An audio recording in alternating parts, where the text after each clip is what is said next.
Assalamualaikum warahmatullahi wabarakatuh. Nama saya Sendra Gilang Istaka. Saya dari kelas PJKR 6F, NPM 1710 6310 70 174. Oke teman-teman, hari ini saya akan membahas tentang penjas adaptif. Apa sih penjas adaptif? Apakah teman-teman ada yang tahu tentang penjas adaptif? Nah, baru setelah itu kita sudah membahas tentang penjas adaptif, kita langsung masuk ke materi inti, yaitu tentang ketunaan. Di sini saya akan membahas tentang tunagrahita. Apakah teman-teman ada yang tahu tentang materi tunagrahita? Langsung aja teman-teman, kita lihat. Kita belajar sama-sama tentang ketunaan. Oke, cekidot. Apa sih penjas adaptif? Penjas adaptif adalah sebuah program individual dalam aktivitas perkembangan, latihan, permainan, senam, olahraga yang didesain sesuai dengan kebutuhan pendidikan jasmani yang unik pada individu-individu. Ada juga beberapa poin penting dari penjas adaptif. Yang pertama, ciri dari program pengajaran penjas adaptif. Yang kedua, tujuan pendidikan jasmani adaptif. Dan yang ketiga, modifikasi dalam pendidikan jasmani adaptif. Ini semua bisa dicari di googling, YouTube, atau di toko-toko buku. Oke teman-teman, sekarang kita langsung masuk ke materi yang inti, yaitu membahas tentang tunagrahita. Tunagrahita merupakan kata lain dari retardasi mental. Tuna berarti merugi, grahita berarti pikiran, berarti keterbelakangan mental. Tunagrahita sering disepadankan dengan istilah-istilah yang pertama, lemah pikiran. Yang kedua, terbelakangan mental. Yang ketiga, bodoh atau dungu.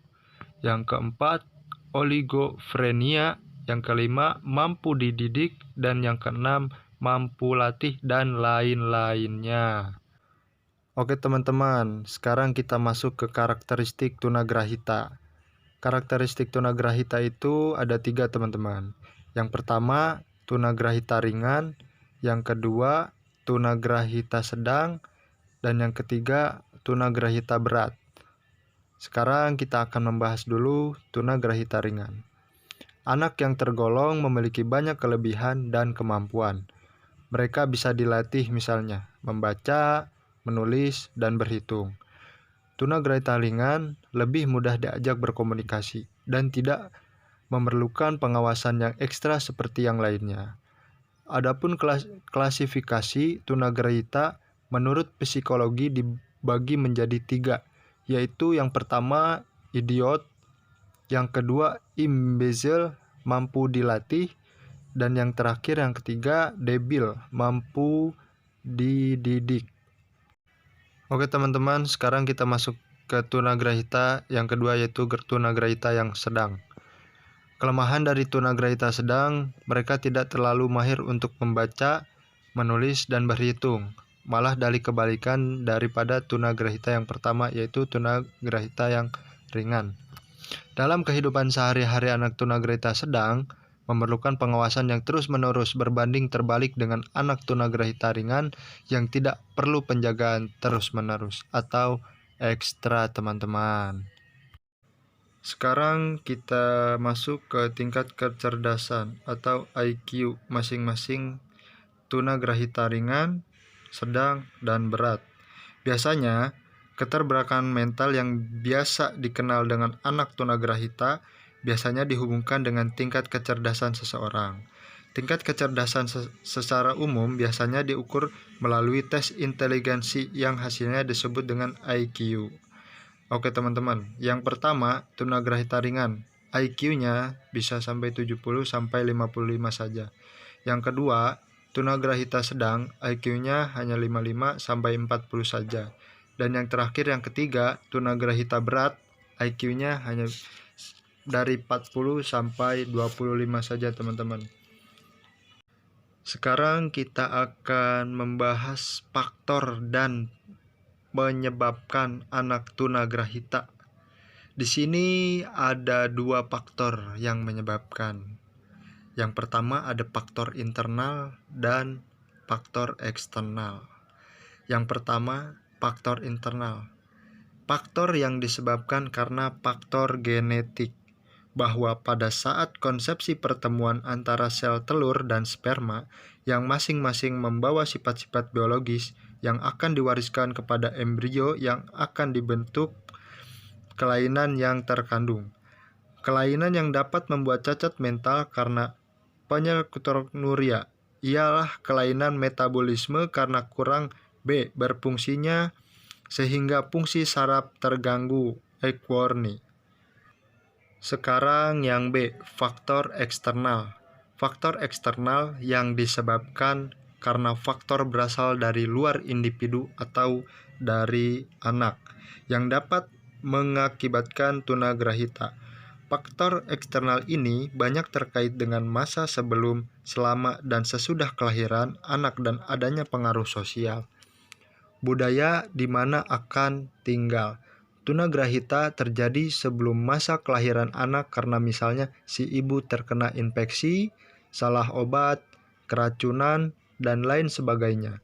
Anak lahir terlalu lama, penggunaan alat, prematur, pendarahan otak, sungat, rawan dengan adanya kelainan. Oke teman-teman, sekarang kita masuk bagaimana sih cara menangani anak tunagrahita.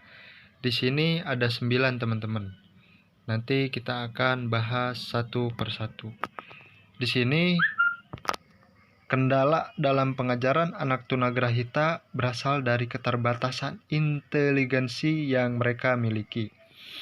Mereka tidak mampu bersaing dengan anak lain yang tidak memiliki hambatan tersebut.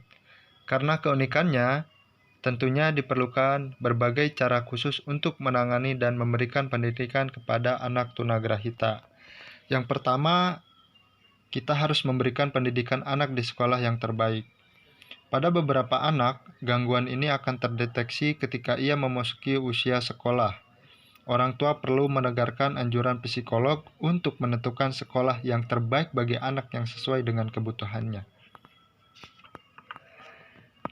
Yang kedua, pembelajaran dimulai dari hal-hal yang pasti. Sedapat mungkin, materi pembelajaran bagi anak tunagrahita seharusnya dimulai dari hal-hal yang konkret, karena mereka mempunyai keterbatasan dalam berpikir secara abstrak. Materi pembelajaran tersebut juga harus melalui rincian sedemikian rupa, dan materi yang bersifat akademik tetap diberikan sejauh kemampuan mereka dengan metode pembelajaran kooperatif dan memahami berbagai teori belajar menurut para ahli. Yang ketiga, memberikan materi keterampilan yang memadai. Menekankan bobot kepada materi keterampilan sangat penting agar dapat menjadi bekal hidup bagi anak-anak tunagrahita, agar ia tidak terlalu bergantung kepada orang lain untuk menjalani hidupnya. Yang keempat, ajarkan etika dan tata krama di depan umum. Perlu juga diajarkan mengenai cara bersikap di depan umum, etika, serta keterampilan sosial dasar dan digunakan tahapan perkembangan kognitif anak usia dini untuk melihat sejauh mana perkembangannya jika ada. Yang kelima, perbanyak berlatih kosakata. Kosakata yang dapat membantu anak berinteraksi dan berkomunikasi dapat dianjurkan secara perlahan agar kemampuan bahasanya dapat terlatih juga. Fokuskan pelatihan kosakata pada kata-kata yang diperlukan dalam kehidupan sehari-hari saja, teman-teman. Peran keluarga dalam pendidikan anak sangatlah penting untuk membantu memberikan pelatihan kepadanya. Yang keenam, perbanyaklah aktivitas interaksi sosial. Karena keterbatasan aktivitas yang bisa dilakukannya, maka pilihan anak tunagrahita untuk berkegiatan hanyalah sedikit. Akibatnya, anak dapat mengembangkan perilaku yang pasif. Sebaiknya perbanyak mengajarkan kegiatan yang dapat membuat anak berinteraksi secara aktif dengan orang lain. Dan yang ketujuh, ajarkan pendidikan seksual. Mengajarkan anak tunagrahita untuk mengenali berbagai hal terkait dengan perkembangan seksual juga merupakan hal yang penting. Anak perlu mengetahui apa yang akan terjadi pada tubuhnya, seperti mengalami menstruasi atau mimpi basah, dan memberikan pengertian tertentu agar dapat terhindar dari pelecehan seksual. Yang kedelapan, bersikap tegas. bersikap sabar namun tegas ketika sedang menghadapi anak, dan bukannya bersikap galak atau mencela dan menjatuhkan mentalnya. Mempelajari teori psikolog perkembangan juga dapat mendatangkan manfaat untuk mendidik anak yang dengan baik. Dan yang terakhir, yang kesembilan, kurangi penggunaan teknologi masa kini, mengurangi kegiatan yang membuat anak menjadi pasif seperti menonton TV, main game, atau gadget lainnya.